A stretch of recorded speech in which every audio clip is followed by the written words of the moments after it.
pensar em começar um negócio ou pôr em prática uma ideia ou um projeto com um amigo, com a sua namorada, com a sua mulher, com o seu irmão?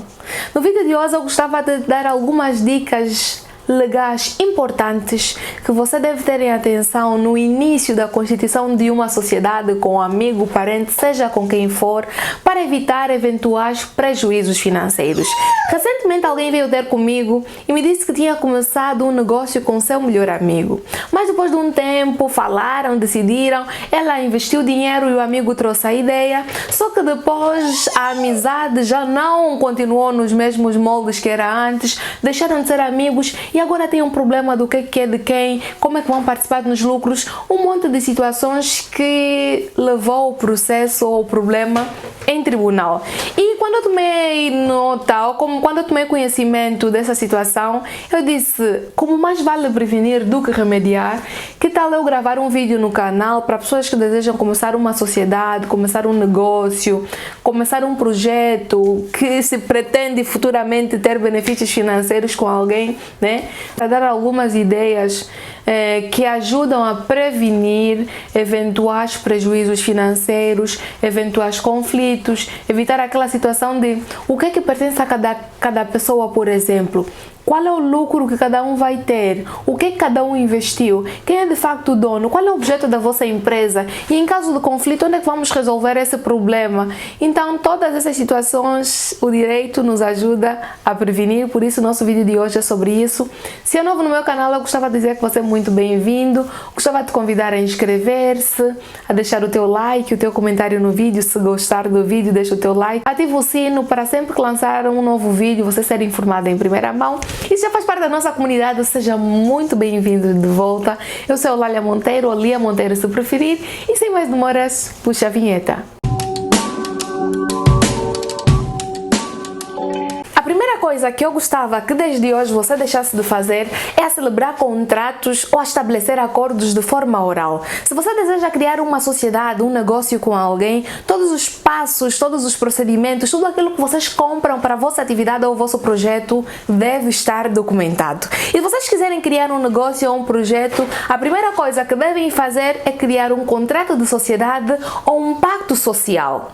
Um contrato de sociedade ou um pacto social será então um acordo de vontades estabelecidos entre duas pessoas que desejam criar um negócio ou desejam criar uma sociedade. E o que é que acontece num pacto social? Um pacto social será então um documento oficial que vai se referir a tudo aquilo relacionado ao negócio. Primeiro dizer quem são as pessoas que fazem parte desse negócio, quais são os titulares do negócio ou os sócios, se é assim que eu diria, qual é o objeto do negócio, o que cada um contribuiu, tudo aquilo referente ao negócio deve estar estabelecido dentro do contrato ou do pacto social. E uma coisa importante que você que deseja celebrar um negócio, um contrato de sociedade deve saber é que no âmbito da realidade angolana e da portuguesa, que eu conheço bem também, existe o princípio da autonomia da vontade ou da liberdade contratual. Para quem deseja celebrar um contrato, essa pessoa dispõe de algumas faculdades ou de alguns direitos.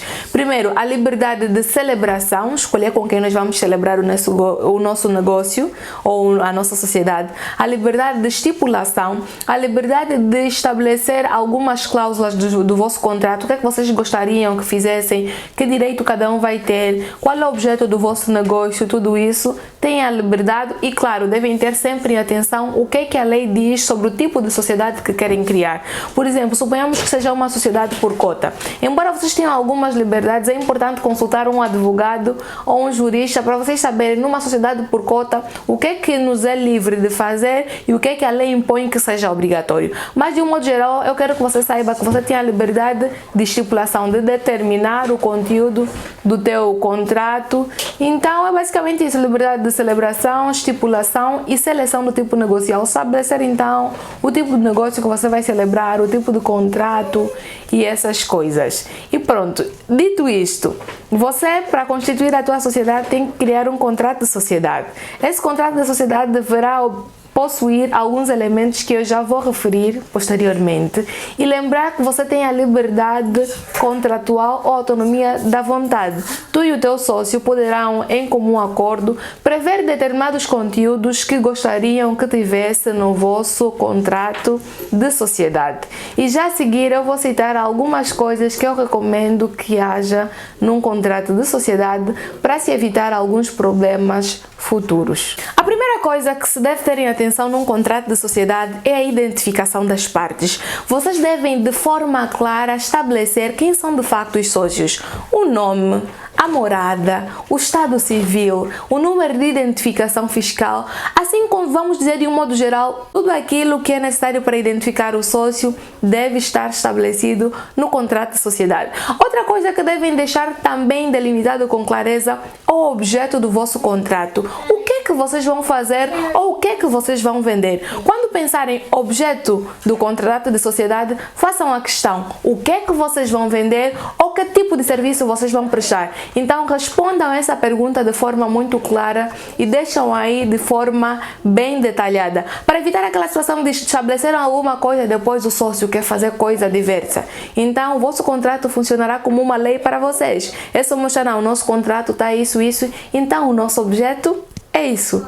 Outra coisa que se precisa saber num contrato de sociedade é que para termos uma sociedade, cada pessoa deverá participar com alguma coisa. Uns vão participar na sociedade com serviço, outros vão participar com ideias, outros vão participar financeiramente. Mas, independentemente da forma como cada um participa, é importante deixar estabelecido no contrato de sociedade com o que é que cada um participou. E depois estabeleçam o vosso capital social. Né? Por exemplo, se for uma sociedade por cota, não existe um capital social mínimo ou máximo. Vocês podem determinar um valor e ser o vosso capital social, mas façam o favor de estabelecer aí com o que cada um participou de forma muito detalhada. Não, o fulano contribuiu com uma casa, o ciclano contribuiu com 100 mil kwanzas, o mingo contribuiu com a vassoura, com qualquer coisa. Deixam aí muito estabelecido, porque geralmente aquilo que a gente participa influencia na cota que a gente vai ter, na percentagem nos lucros, na participação nas dívidas e tudo isso. E para a criação de uma sociedade, vocês certamente vão precisar de um nome, o nome da vossa empresa. Então pensem já no nome para a vossa empresa, e no contrato de sociedade é importante que vocês definam onde será a vossa sede, onde estará localizado a vossa empresa. Na rua Y, número X, porta Y, porta Z. E por que é importante determinar essas coisas? Por exemplo, a localização. Amanhã você pode dizer: não, eu tenho um contrato de sociedade com ele, mas onde é que é? Onde é que o tribunal vai? Para uma dívida, para alguma coisa relacionada à sociedade, onde é que vão? Então vão se dirigir até a empresa em vez de irem bater a porta de cada sócio. Deixem isso bem patente no vosso contrato de sociedade. Dentre as várias cláusulas ou várias regras que o vosso contrato terá, não se esqueçam de meter regras relacionadas à administração da vossa sociedade. Quem vai administrar a vossa sociedade? Em que termos? Em que moldes? O que é que pode e o que é que não pode fazer? Estabeleçam também a questão dos prejuízos ou dos danos causados. Se alguém vai administrar, determinar: olha, se for uma administração errônea, uma administração totalmente descuidada, quem responde pelos danos? Ou seja, é importante ver essas questões. E depois também coloquem uma cláusula relativa à participação nos lucros. Como é que vocês gostariam que fosse a vossa participação nos lucros? Diária, mensal, anual? O que cada um recebe? Qual é a percentagem de cada um? Então, como disse aí no capital social, é importante vocês determinarem, depois de estabelecer um capital social, a percentagem que cada um terá, porque é em função da percentagem que vai ocorrer a participação nos lucros, e determinem o período que isso vai acontecer, o período de partilha assim dos ganhos que vocês vão tendo. Podem também determinar: olha, durante um X tempo não se vai mexer nos lucros, porque com o dinheiro daí vai se investir numa outra empresa, vai se investir numa outra coisa. Então isso precisa estar aí determinado para evitar a situação de depois: olha, tive uma ideia de investirmos o dinheiro no sítio Y. E você mostra: não, nós combinamos, estabelecemos um projeto que a partida seria nestes termos que poderíamos investir os lucros e tudo mais, ou também prever cláusulas excepcionais. Olha, quando tiver negócios interessantes, sejam que beneficiem os dois sócios, podemos tirar os lucros para participar. Então, tudo isso deixar estabelecido. A ideia que eu quero que vocês tenham é que vocês tenham aí uma grande liberdade de prever coisas dentro da lei, não coisas legais, que vocês podem deixar aí patente para prevenir determinadas situações na vossa sociedade ou da vossa sociedade. E eu vos falei, vamos aqui voltar um pouco para trás. E o contrato de sociedade estabelecido entre os sócios deve-se, anteriormente, como regra geral, se exigia a escritura pública. Hoje em dia, o que pode acontecer é, vocês fazem um documento, que é o vosso contrato, estabelecem as vossas cláusulas, diferentes regras que gostariam que estivesse no vosso contrato, e depois fossem até uma conservatória de registro comercial e registrassem o vosso contrato. Mas, embora não seja agora a regra geral uma escritura pública, em algumas situações se exige que exista por contrato de sociedade uma escritura pública, dependendo do tipo de bem que cada sócio vai participar. Por exemplo, se foi entregue um imóvel como forma de participação, então nessas circunstâncias exige-se a escritura pública. Reserva ainda no vosso contrato de sociedade algumas cláusulas para os direitos e as obrigações dos sócios. Determinem o que são de facto os direitos e o que são de facto as obrigações. E se vocês estabelecem os direitos e as obrigações, podem igualmente estabelecer alguns termos de responsabilidade civil e responsabilidade criminal. Um sócio, se incumprir alguma obrigação que seja crucial para a saúde da vossa instituição, da vossa empresa, podem prever uma consequência jurídica. Olha, tem que pagar uma indemnização de X, uma indemnização de Y. Se for uma prática criminosa, responder criminalmente e ainda dar uma indemnização. E eu já estou a me alongar muito, mas pronto, é uma questão que exige muito. Também no vosso contrato de sociedade, determinem o prazo, o tempo que gostariam que durasse a vossa sociedade. Em que circunstância alguém pode sair da sociedade? Suponhamos que sejam 3 anos. Depois de 3 anos, em vez de ter uma consequência jurídica, a pessoa sai à vontade. Mas também a importância de preverem o prazo do vosso contrato de sociedade é para aquelas circunstâncias de vocês começaram um negócio, está tudo a correr bem, e o outro de repente diz, já não quero mais continuar, vou embora. Você fez um monte de investimento e a pessoa quer deixar. Então, se ela incumprir o prazo, igualmente estabeleçam aí já uma consequência bonitinha, para a pessoa ter senso crítico e dever de cumprir as coisas. Prevejam também no vosso contrato, estabeleçam também no vosso contrato uma cláusula de preferência. O que é que isso quer dizer? Muitas vezes as pessoas já não querem continuar na sociedade e dizem, olha, eu vou vender a minha cota.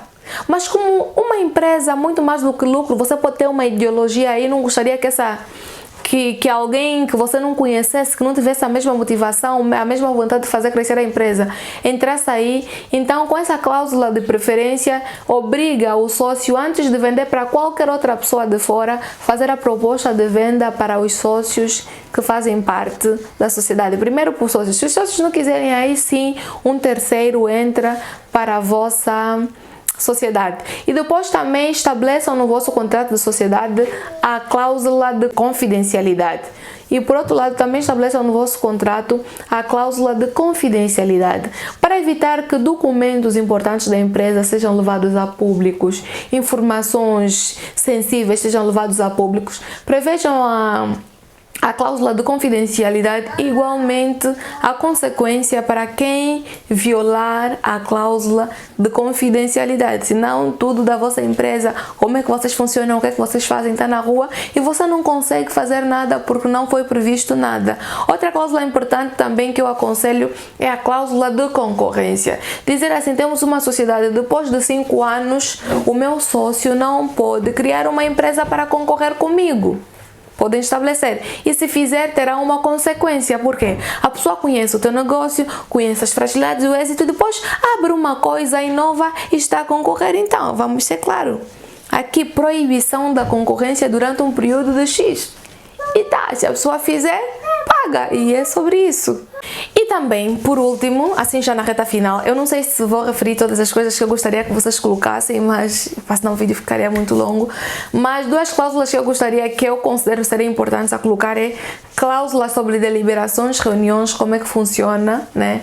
Como é que vocês, qual é a periodicidade que vocês vão se reunir, quem tem a palavra máxima, a última palavra, tudo isso, as atas, como é que vão funcionar. Estabeleçam também uma cláusula sobre deliberações e prestação de contas, sobre como é que vai funcionando a sociedade. Estabeleçam uma cláusula para a resolução de conflitos, porque onde há humanos, há sociedade, onde a sociedade há conflitos, e onde há conflitos a lei deve ser chamada a intervir. Vocês podem determinar, olha, em caso de conflitos, vamos recorrer para um tribunal estadual, por exemplo, né? do município X, da província Y. Tribunal estadual, tribunal público do estado, que geralmente a justiça é muito mais demorada. Ou podem ainda recorrer à justiça privada ou a um tribunal arbitral, na mesma determinar qual é o tribunal, quem gostariam que fosse o árbitro e assim. Então isso também é muito importante para dizer, ah não, eu quero mesmo que isso vai no tribunal Y, eu quero que isso vai no tribunal X, já evitam, não. Já sabem, no vosso contrato de sociedade, em caso de conflito, o nosso problema será resolvido aí. E prontos, para finalizar, já sabem, tenham sempre atenção, recorram à lei, escrevam as coisas, guardem as faturas do que vocês estão a usar na vossa empresa, para que tenham aí as provas, para evitar os mal-entendidos. Estabeleçam as cláusulas de forma clara, de forma expressa, para evitar ambiguidades. Ah não, isso queria dizer isso, não, evitem isso. E também procurem um advogado da área do direito comercial ou das sociedades comerciais para que vos elucide sobre como é que vão se dirigir e evitar determinados problemas. Esse foi o nosso vídeo de hoje. Se gostou, subscreva o canal, ativa o sino, deixa o teu like, o teu comentário, porque assim o YouTube entende que esse vídeo é um conteúdo útil e propaga para mais pessoas. E também gostava de convidar a partilhar esse vídeo ou o link nas suas redes sociais para que os teus amigos, parentes, as pessoas que você ama de todo o coração tenham acesso e se previnam de eventuais problemas. E até o próximo vídeo, se Deus quiser.